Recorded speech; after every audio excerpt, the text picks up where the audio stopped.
Je vais me rattacher à ce passage de l'exposé de Anoush Kunt, lorsqu'elle dit que la disparition des derniers survivants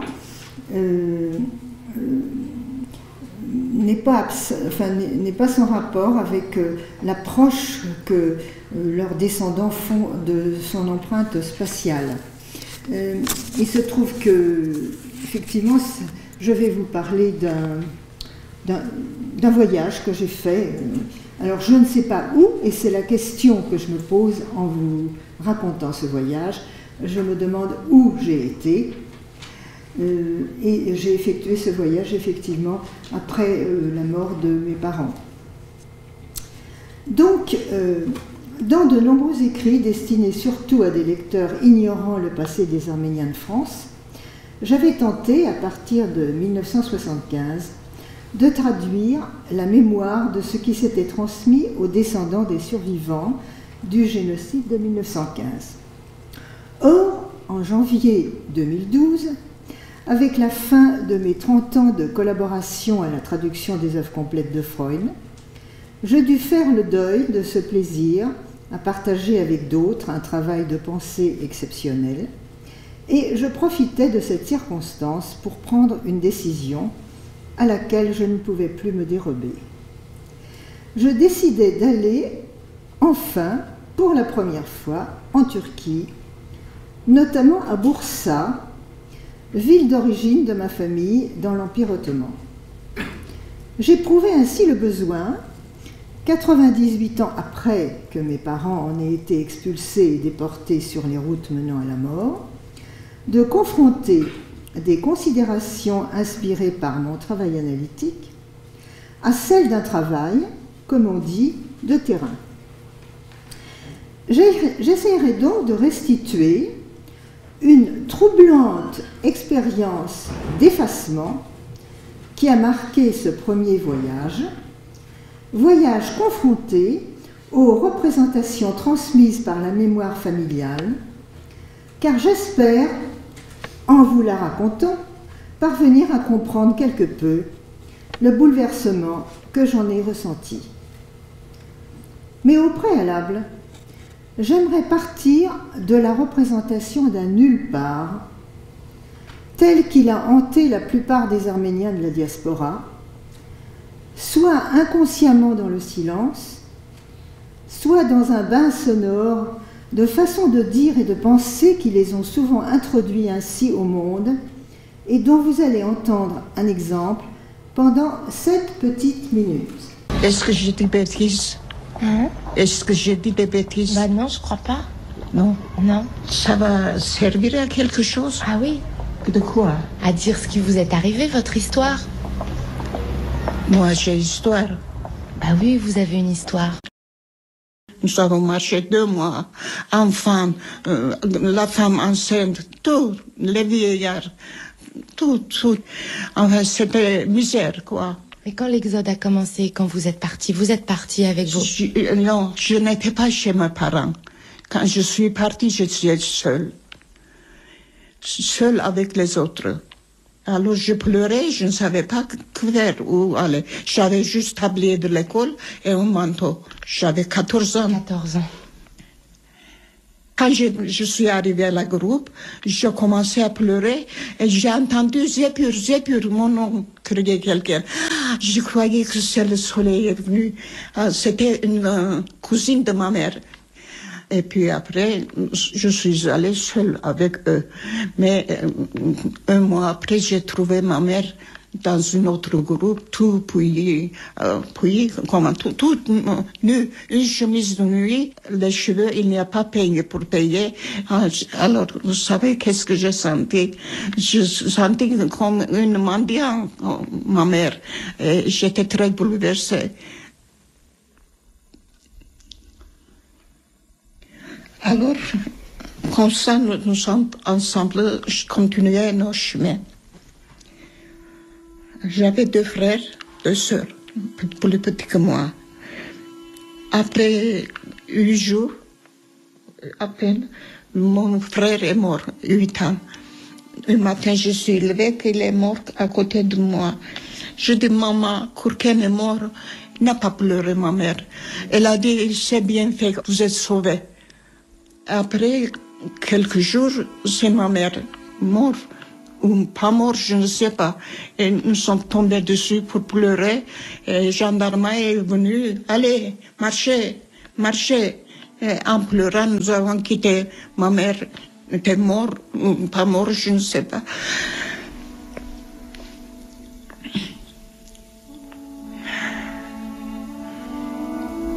Allez, marchez, marchez, marchez. Qui est mort, il reste. C'est fini, oui. Ma mère était chaud quand nous avons quitté et parti. On n'a pas laissé même pleurer un peu.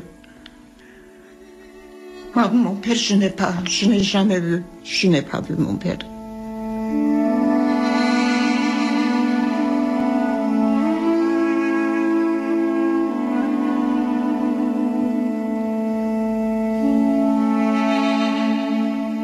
Combien de jours j'ai marché, je ne sais pas. À la fin, nous sommes allés dans un champ pour massacrer. Je ne sais pas où c'est. On nous a fait nus, même les culottes. Vous avez compris? D'un côté, chat, pattes, avec des bâtons. On frappait, vous entendez, un cri. J'étais debout, un bâton, pop. On vous a tapé sur la tête. Frappé comme ça. Moi, je croyais que c'était lumière partout. Après sombre, et puis j'ai tombé. J'ai tombé. Et je vois qu'ils ont commencé à frapper à ma soeur de 5 ans. Et j'ai dit tout de suite, faites semblant comme une mort, je dis. Faites semblant d'être mort. De mort, allongé à côté de moi, puis n'inspirez pas.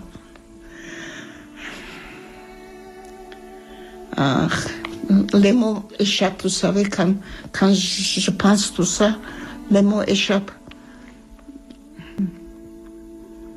Mes blessures étaient très grandes ici et ici. Vous aviez des blessures sur le front et sur la tête. Elle monte ses cheveux. Vous avez encore les cicatrices. Comme ça, c'était comme ça. 3 morceaux étaient ma tête. Et les Arméniens, après, ils sont guéris. Ça a duré plus qu'1 an. Il n'y avait pas tout ce qu'il faut pour me soigner. Je prenais de l'eau coulante, comme ça. Et il y avait des poux, il y avait des verres, il y avait de tout ce que vous voulez. Salé.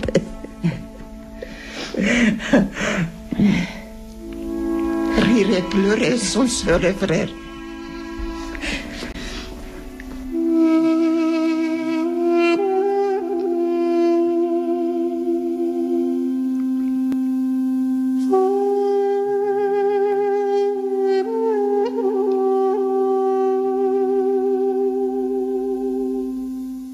Après, la nuit est tombée, nous avons resté comme ça, plein de sang. J'ai entendu une voix. Moi, je deviens musulmane, amenez-moi. Moi, je deviens musulmane, amenez-moi. Une fille que j'ai connue la voix. C'était notre voisine. Alors, j'ai pris courage. Il y avait la lune seulement. Je dis, moi aussi, je deviens musulmane. Amenez-moi aussi. J'ai eu peur quand elle va partir cette fille. Je resterai seule avec ma soeur. J'ai eu peur. Je dis, moi aussi, je deviens musulmane. Amenez-moi. Amenez-moi. Devenir musulmane, qu'est-ce que c'est? Je ne sais pas. Moi, j'ai peur. Je suis arménienne. Ça, il est là. Personne ne peut pas prendre, je pensais. Personne ne peut pas prendre mon arménité. Après, je suis assise comme ça, toute nue. Un homme était venu, un Kurde venu lever. Je dis, je suis toute nue, je ne peux pas. Il a pris une chemise sanglante sur une mort. Il m'a donné, j'ai pris comme ça devant moi. Et je suis levée. Et ma soeur toute nue, elle s'est toute frappée derrière, comme ça. Tout était gonflé après, noir. Son dos? Le dos de ma soeur. De 5 ans, vous savez. Et après 6 mois, elle est morte. Tout ça, j'ai pu rêver et vécu. Hein? Et encore, il y a tant de choses que j'ai oubliées. Je n'ai pas oublié, mais je n'ai pas le temps de penser. Et après, où j'étais,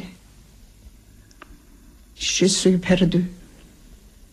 Toutes les choses comme photo maintenant devant moi, ils viennent, je ne sais pas où je suis à ce moment-là. Devant moi, cette chambre, tout. Vous revoyez tout? Oui, je revois toujours. Souvent, je pleure la nuit parce que ça vient devant moi, c'est le tableau, tout est mort, tout ça.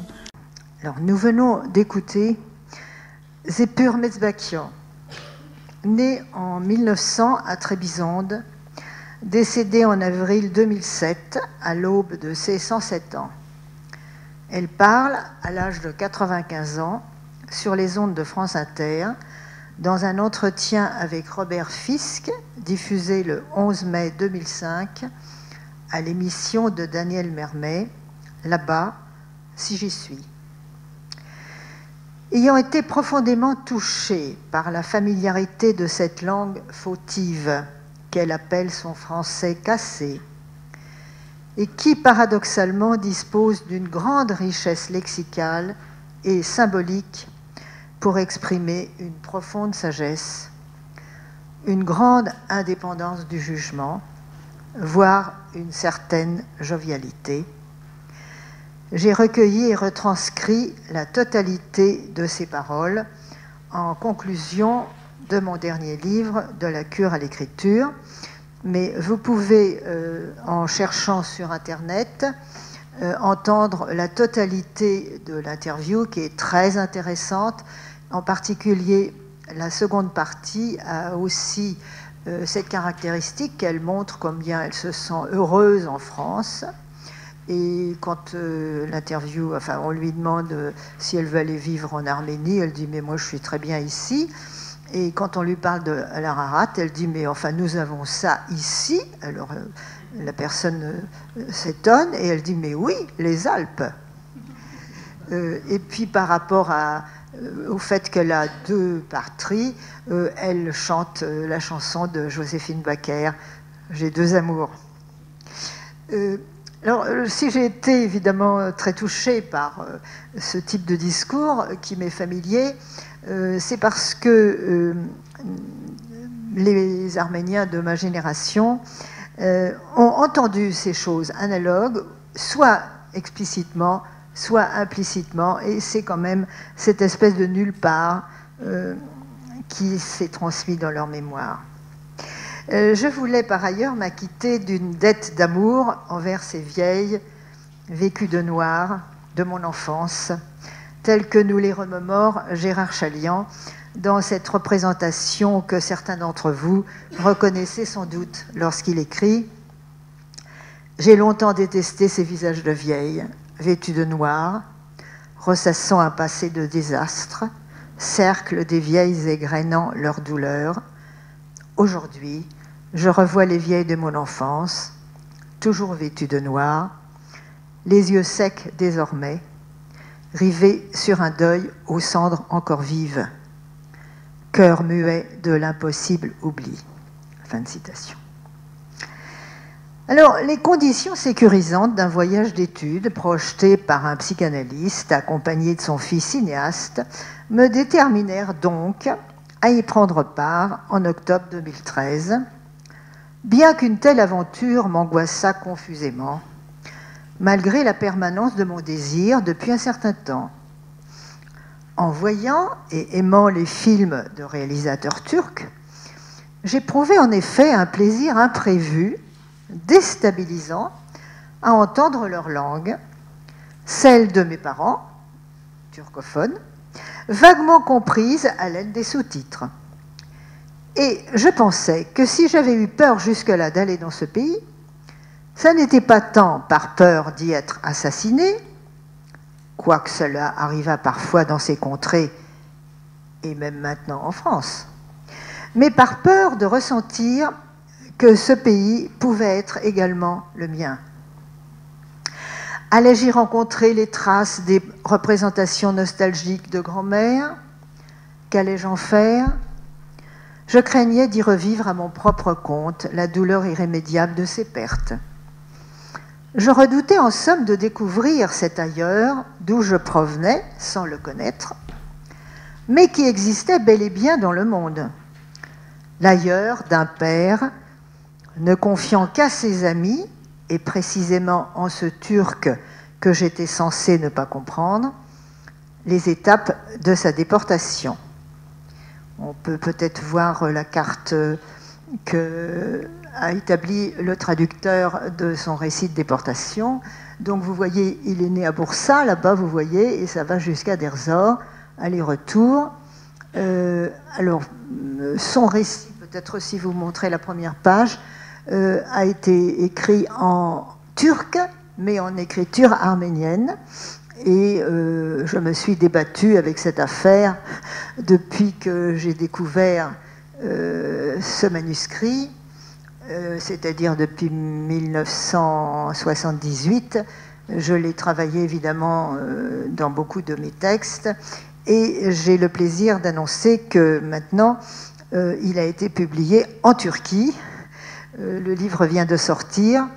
C'est-à-dire que c'est un livre qui comprend le récit paternel, un article autobiographique de moi et la présentation d'une psychanalyste qui s'occupe d'habitude des témoignages de la Shoah, Régine Weintrater. C'est un commentaire du texte lui-même. Et si j'ai posé la question tout à l'heure à propos des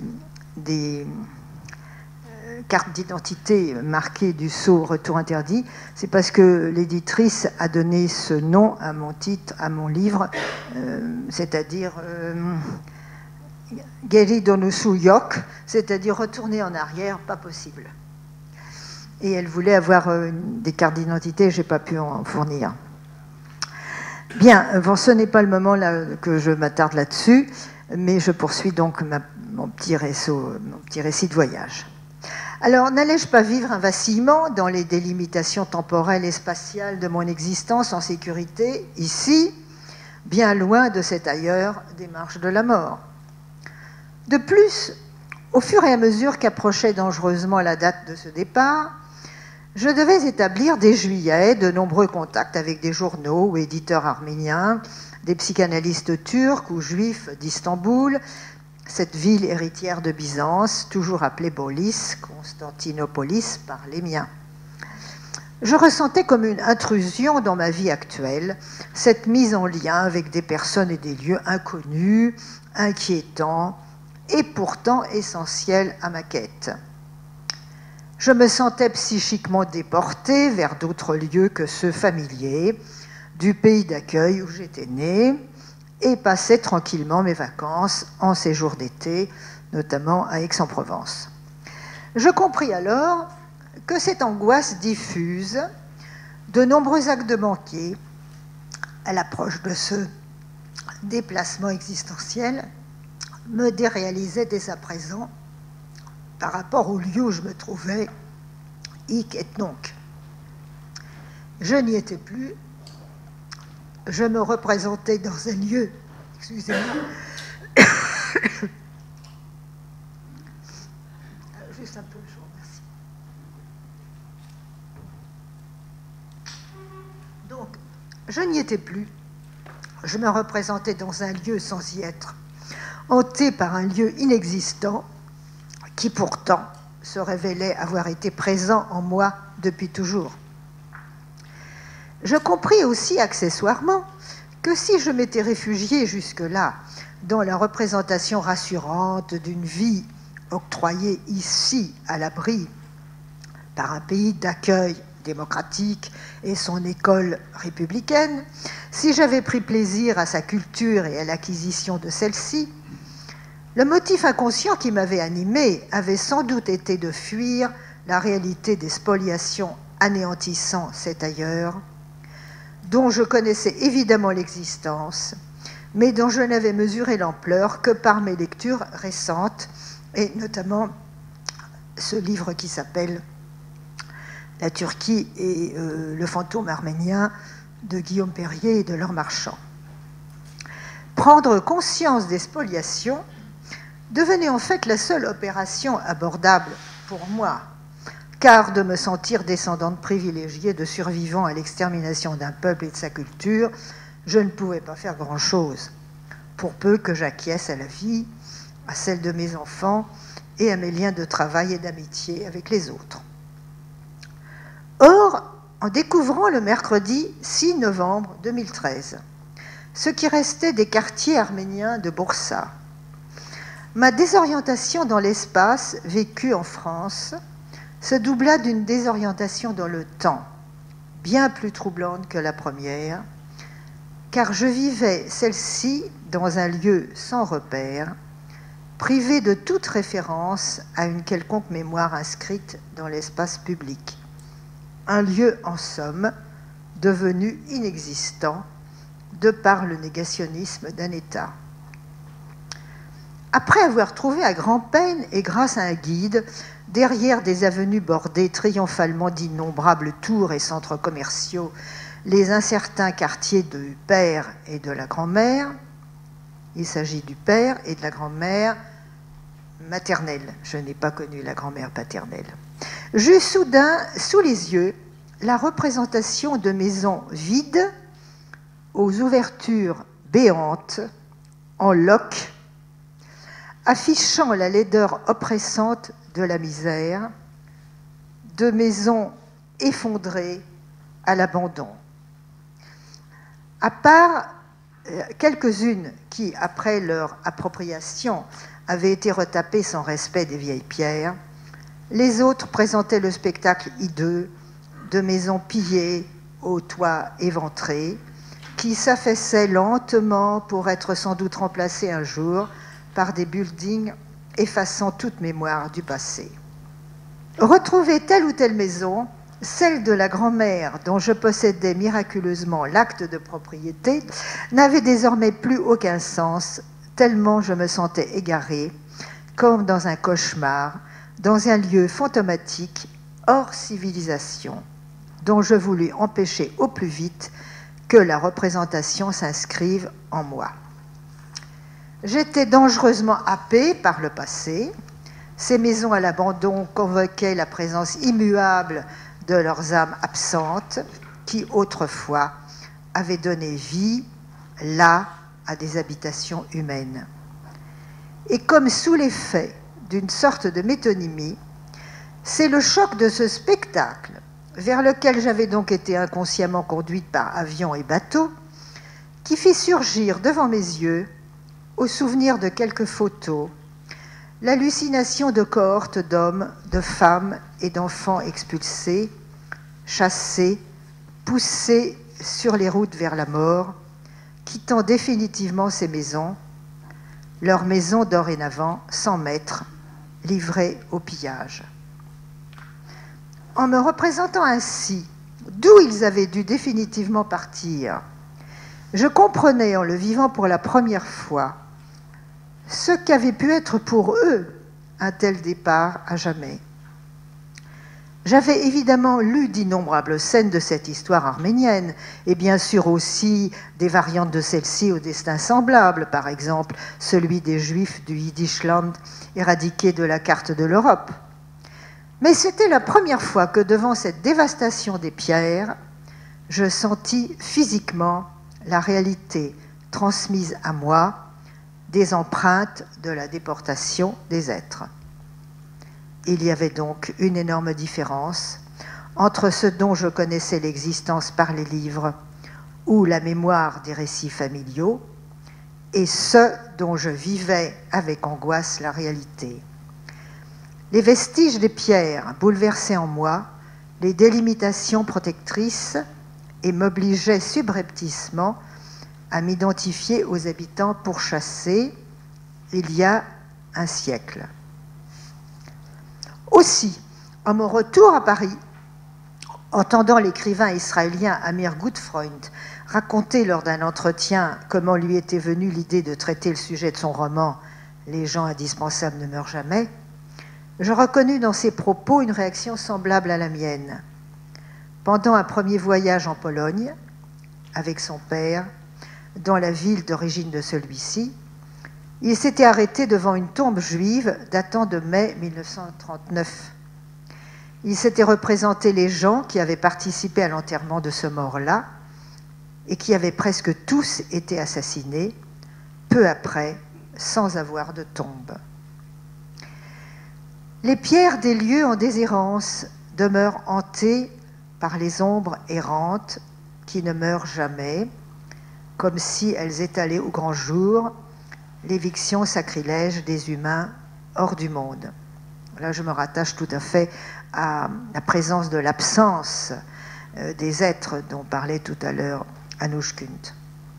L'occultation des actes violents, qui néanmoins laissent exhiber des lieux désaffectés, vidés de tout sens civilisateur, brouille les délimitations entre les morts et les vivants, en effaçant les traces de ceux qui ont été vivants, en supprimant toute tombe, tout abri pour les morts, toute transcendance indispensable à la condition humaine. J'avais définitivement perdu les maisons de mes aïeux, englouties dans un monde crasseux. Leur représentation n'existait qu'en moi et dans ce que ces noms d'un Orient lumineux, Moudania, Yalova, Tchekirgué, évoquaient dans ma mémoire des nostalgies de grand-mère. Où me trouvais-je? Certainement plus à Boursa, ni encore chez moi. J'appris qu'il y avait eu autrefois 119 000 Arméniens dans le vilayet de Boursa et 11 500 à Boursa même. 11 églises, il n'y en a évidemment plus aucune. Un tiers des habitants étaient des chrétiens, arméniens et grecs.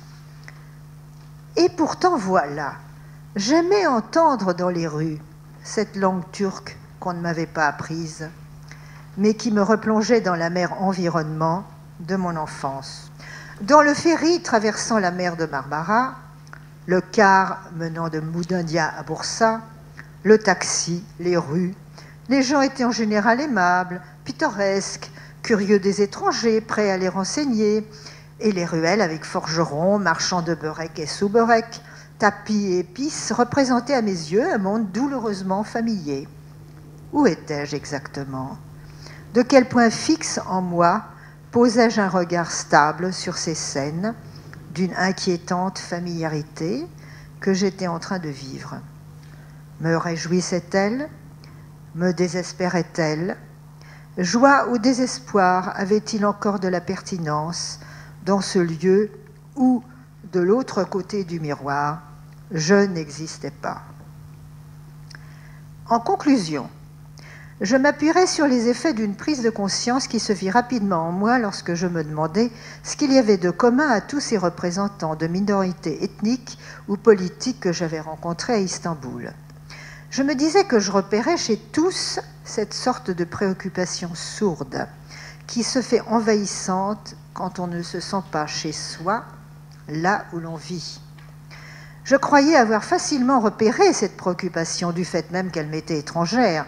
Je m'étais toujours représentée comme étant chez moi, dans le pays où j'étais née et dont j'avais aimé l'école et les plaisirs à la pensée qu'elle dispensait. Et pourtant, j'eus rapidement le soupçon que si j'avais pu m'identifier si facilement à cette préoccupation infiltrant malgré tout la chaleur des accueils familiers, si je m'étais sentie à la fois étrangement proche de son atmosphère et irrémédiablement séparée d'elle par un éloignement salutaire, c'était au contraire parce que je l'avais reconnue, pour l'avoir déjà vécue. J'avais dû, enfant, ressentir inconsciemment cette préoccupation chez mes jeunes parents, récemment immigrés, habités par la mémoire de ce à quoi ils avaient survécu. Cette mémoire qu'ils m'avaient inconsciemment transmise. C'était même cette empathie avec la mémoire qu'ils avaient gardée de leur existence autrefois menacée qui m'avait toujours fait écrire, alors que j'en avais refoulé l'expérience, ayant vécu à travers eux, pour mon propre compte, la précarité de cette condition, ne pas se sentir chez soi, là où l'on vit, là où aucune maison ne vous accueille. De retour chez moi, je pus donc pressentir ce qu'on peut vivre, ce que peut vivre une jeune mère, nouvellement immigrée, qui en terre d'exil met un enfant au monde, habitée par la mémoire d'un monde dont elle a été expulsée pour raisons politiques ou économiques, un monde fantôme devenu un nulle part, disparu du monde où elle vient d'accoucher, mais dont elle porte nostalgiquement la mémoire. Dans le message énigmatique qui amène d'elle, lors des premiers soins de la préoccupation maternelle primaire, elle ne peut transmettre à son nourrisson qu'un palimpseste de mémoire géographique et psychique incompatible, un chevauchement de perspectives éminemment inconfortable qui ressurgira dans les épisodes angoissants de sa vie d'adulte. Donner naissance ne suffit pas à mettre au monde, écrit Fethi Benslama. Que ce soit à travers la mère ou à travers son acharnement agressif au travail, dérivatif à son angoisse ou illusion d'une réparation possible, ce qui se transmet alors à l'enfant d'une jeune mère en exil ou menacée de persécution dans son pays, c'est l'effacement d'un chez-soi quelque part, voire plus tard une tombe quelque part. L'expérience de cet effacement que je vivais à Bursa réveillait sans doute la mémoire de celle qui m'avait été déjà transmise.